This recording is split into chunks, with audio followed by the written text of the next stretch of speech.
Do people get stuck in a developmental stage, i.e., this is in quotes, like somebody's saying, I started drinking when I was 13, and so I was stuck. So I was stuck in that age until I became sober. What do you think? Well, that's a Do people? standard. I mean, that's an AA, blueprint.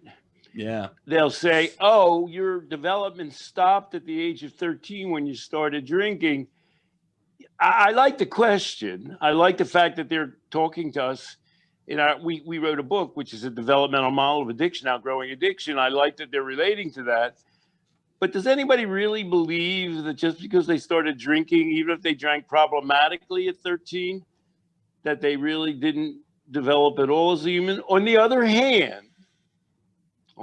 hand, there are severe cases that you and I could point out where people stopped acquiring cultural assets. I mean, they didn't get a job, they didn't get married, they blocked themselves from certain kinds of achievements. I wouldn't say they stopped developing. I'd say they cut off options. Yeah. And so, okay, we're not totally in a different ballpark from that writer. But then the question always becomes, now what? Yep. Now what? Yeah. Okay, obviously, we can all look back with regret. All of us have missed opportunities, maybe substantial opportunities. And perhaps somebody who's been seriously addicted, if that's true, has missed some opportunities. So now the question becomes, now what? And, our answer is calm down.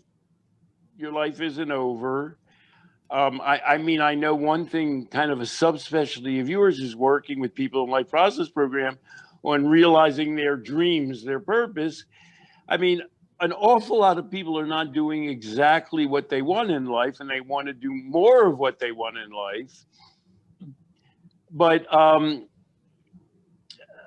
the question becomes, okay, all bets are off, all sins are forgiven. I'm not the Pope, but, I'm not here to look at your past trauma and your past failures. Let's start from here.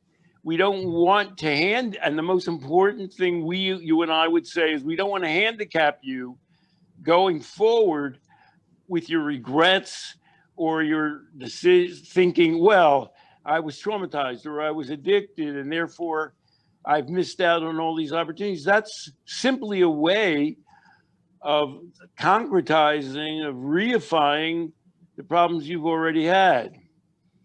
I do have a case study, though, I do want to throw in, though. I work with a woman who had this story. I mean, it's so unbelievable I have to tell this story because it seems implausible. She was semi-homeless. She came from an absent family when she was 13, and she hung around with a group of people who drank on the street. And she didn't like drinking. So when the bottle came around, she would pretend to drink from it and then not actually drink from it.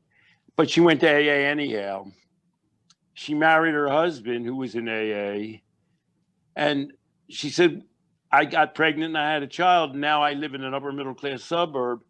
And we get together in a mother's group and everybody drinks wine. And I'm sort of an alcoholic, except I've never actually had a drinking problem. She had to fit. She's an extreme example of somebody who had to fit into a category sort of to get by in life.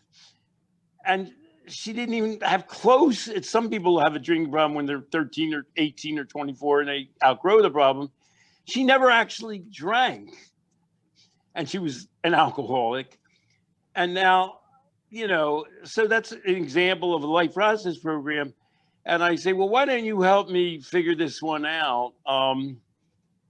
Do you know whether you have a drinking problem? And her answer would be, well, I've never really drunk, but I don't think I have a drinking. I never had a drinking problem.